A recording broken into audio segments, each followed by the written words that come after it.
let's keep on talking about Article 110, General Requirements for Electrical Installations. We're at 110.20, Reconditioned Equipment. Oh, boy, if you're like me, you probably just had it with reconditioned equipment. But I think they did some good stuff here in Article 110 that hopefully will kind of put this thing to bed, at least for a while. So a new section addressing reconditioned equipment was added. 110.20 tells us that reconditioned equipment is allowed unless specifically prohibited in the NEC. I think that has always been the case, really, but it's nice to have this in the code book to where it removes the argument. All right, so yes, you can have reconditioned versions of anything except if it's prohibited in the code. Now I'm showing a fire pump installation. The fire pump motor can absolutely be reconditioned, not a problem. Now, let's remember what the definition of reconditioned is. Reconditioned means that it's basically been ripped apart and rebuilt. Okay, I think the definition actually says restored to operating conditions, does not include one-to-one replacement, you know, on a component basis for listed equipment. So you rip it apart and you rebuild it. Okay, that's what reconditioned is. You can absolutely recondition motors, including fire pump motors. You are not allowed, however, to have a reconditioned fire pump controller or a reconditioned fire pump transfer switch. And if you go to Article 695, it's very clear. It tells you those requirements, right? You can have this, you cannot have that. So now we have a statement here in the start of the book. Another example: reconditioned transformers are permitted. Now, this is a place called TNR Electric. I'm almost certain they're in North Dakota. They could be in South Dakota, but they specialize in reconditioning equipment. All right, and this individual is reconditioning a transformer.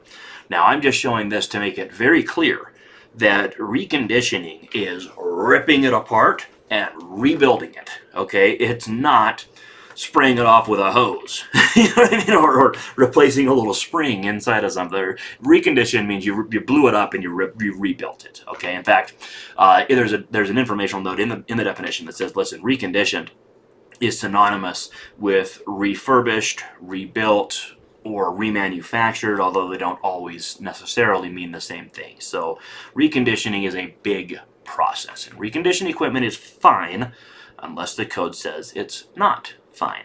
Nowhere in the code says that you're not allowed to recondition a transformer. So therefore you are allowed to recondition a transformer, and that's what this person is doing.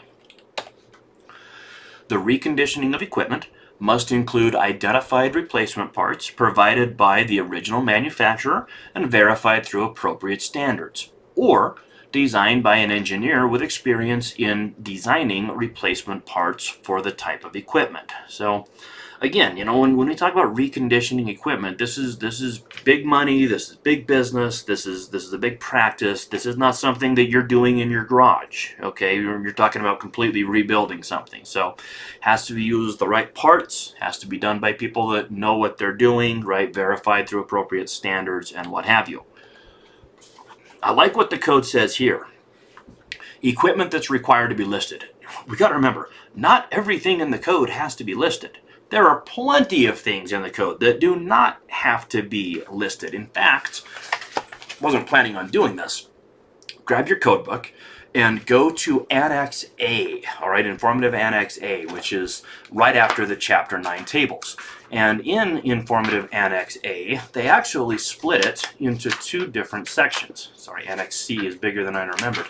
Let's go to Annex A. Annex A.1a talks about listing standards for equipment that's actually required to be listed.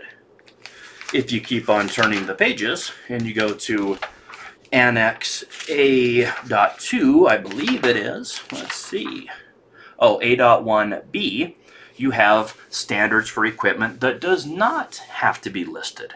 So if you're ever in an argument with somebody about what does and does not have to be listed, here's a nice place you can start. Go to Annex A and say, look, here are all these things, pages and pages, that do not have to be listed. All right? So when it comes to appliances, which is what this automotive vacuum cleaner is, that does have to be listed. appliances have to be listed. So if the code requires the equipment being reconditioned to be listed, then that means the reconditioned equipment must be listed. Or it can be field labeled. No.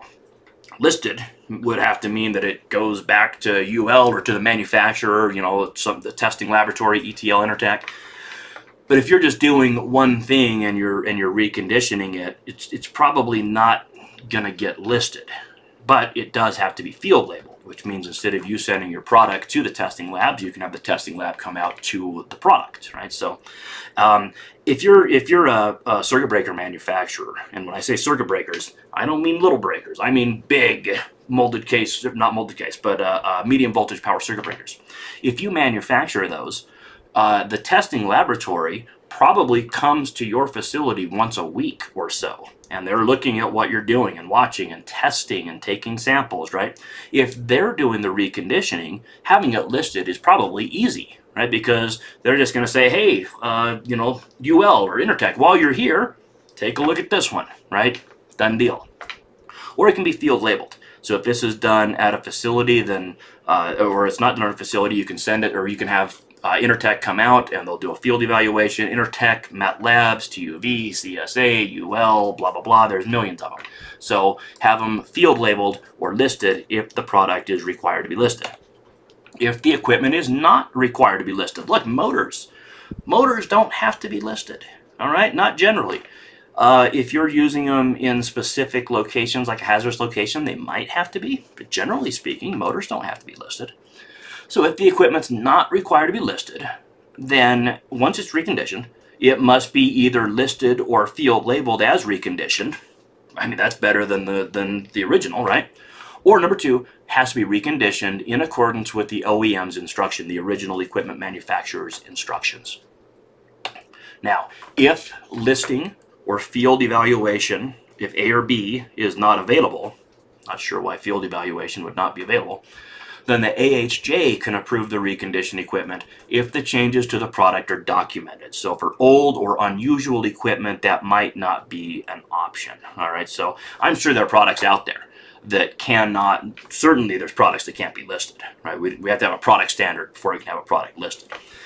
And when it comes to field evaluation, you know, there could be some products out there that can't be field evaluated either. So here we've got this old school equipment. If we're reconditioning it, you know, maybe we'll just leave it up to the AHJ and they can do the best that they can do.